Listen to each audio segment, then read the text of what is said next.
C'est dingue, j'ai l'impression d'avoir fait un bond dans le temps pendant 2 bonnes heures avec Jungle Cruise. Mais bon, mieux vaut développer tout ça dans cette vidéo.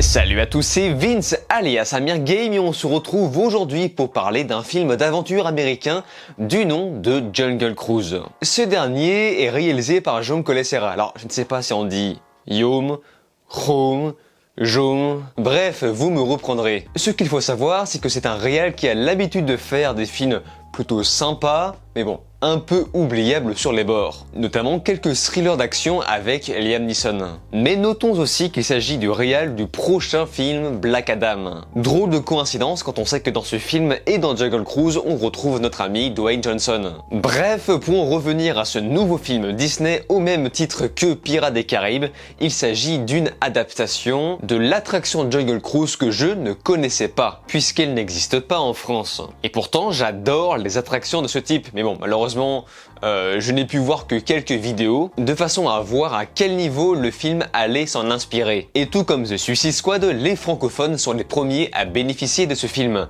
Alors, je préfère dire les francophones que les français, car apparemment, les Belges ont été les premiers aussi à bénéficier de la sortie de The Suicide Squad. Oui, je lis vos commentaires. Bref, il me tarde donc de développer un peu mon avis sur ce nouveau film d'aventure Disney.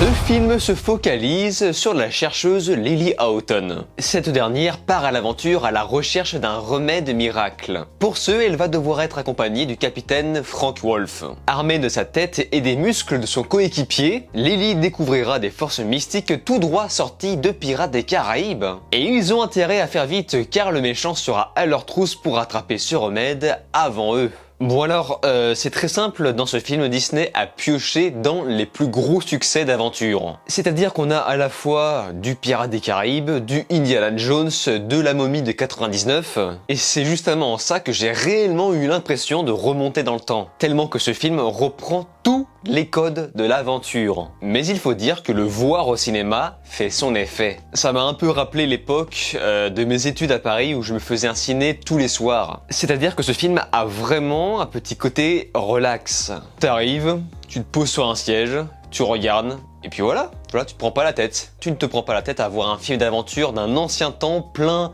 de bienveillance, plein d'amour. Parce que oui, à la fin du film, je me suis surpris à sortir cette phrase aussi conne « Ah, c'est beau l'amour ». La trame narrative est complètement celle qu'on pourrait trouver dans un Indiana Jones.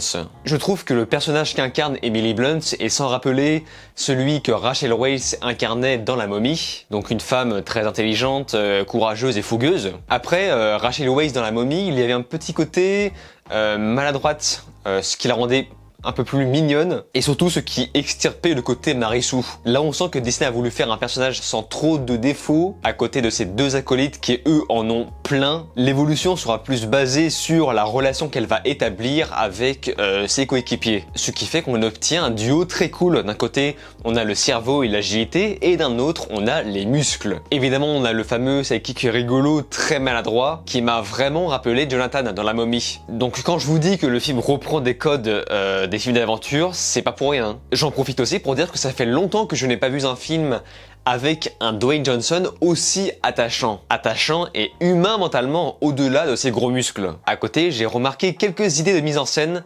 très plagié sur La Momie de 99, encore une fois, décidément. Moi je pense surtout à la scène de l'échelle, sauf que la scène de l'échelle dans La Momie était une façon très mignonne de montrer que le personnage était un peu maladroit. Alors que dans Jungle Cruise, ça sert à montrer que Lily est surpétée. Ce film nous propose des scènes d'action sympas mais pas dingues, car ça manque de vie. Ça manque d'une bonne touche personnelle qui fait que je me souviendrai vraiment de ce film. C'est beaucoup trop exécutif sur sa forme. Là pour l'instant, j'ai l'impression que le film ne fait que répondre à une commande, mais il le fait honorablement. Parce que jusqu'ici, c'est pas une horreur, hein. Vraiment, c'est pas du tout une horreur. C'est plus que regardable, par contre, ce n'est pas original. Et le côté Pirates des Caraïbes se voit surtout sur l'image. Vous savez, l'image verdâtre bleutée de la mer, surtout avec les bateaux qui font très bateau pirate, même si ce n'en est pas vraiment. Pareil avec les décors et les costumes, avec une bonne touche de numérique. Je pense par exemple aux méchants qui eux aussi sortent tout droit d'un Pirate des Caraïbes. Vraiment, tu m'aurais mis une image de ces méchants en me disant ça, ce sont les méchants du prochain film Pirates des Caraïbes.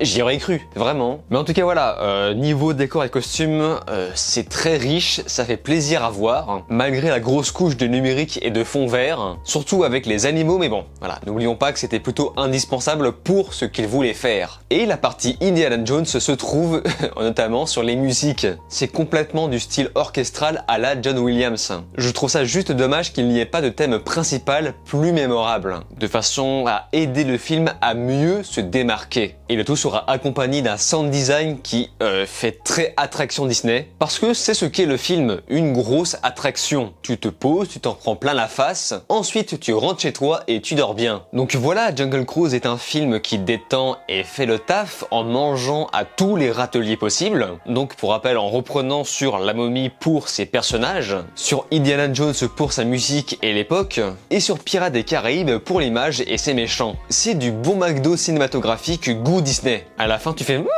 j'ai bien mangé. Mais cela n'empêche que ça reste un film propre et honnête sur sa structure. Il va au bout de ce qu'il propose, mais il ne faut pas s'attendre à plus. Parce que à première vue, quand j'ai vu Dwayne Johnson, je m'attendais vraiment à un genre de Jumanji Next Level. Mais en fait non, c'est un vrai film d'aventure. Littéralement un retour de Indiana des Caraïbes. Et va savoir, peut-être que ce film marquera les enfants et deviendra une référence plus tard dans quelques générations. Et là on va me dire, mais comment un pot pourri peut devenir une telle référence? Eh bien, pardonnez-moi du peu, mais c'était le cas de Pirates des Caraïbes. Pirates des Caraïbes reprenait tous les codes des films d'aventure d'autrefois. Donc le temps nous le dira. Après, est-ce que ce film vaut la peine de se faire tester ou vacciner? Je dirais que non. Mais si vous voulez un conseil, faites comme moi, c'est-à-dire faites-vous tester pour voir plusieurs films d'affilée, attendez que la plupart des gros films d'été sortent et ensuite regardez-les tous d'un coup. Voilà, pour moi ça c'est le conseil ultime. Mais si vous l'avez déjà vu, les commentaires sont à votre disposition. Comme d'habitude, je lis et réponds à quasiment tout le monde. Sur ce, on se laisse ici, n'oubliez pas de vous abonner à ma chaîne YouTube, cliquez sur la cloche, likez, partagez et de regarder mes autres vidéos. Je vous dis alors ciao et à la prochaine.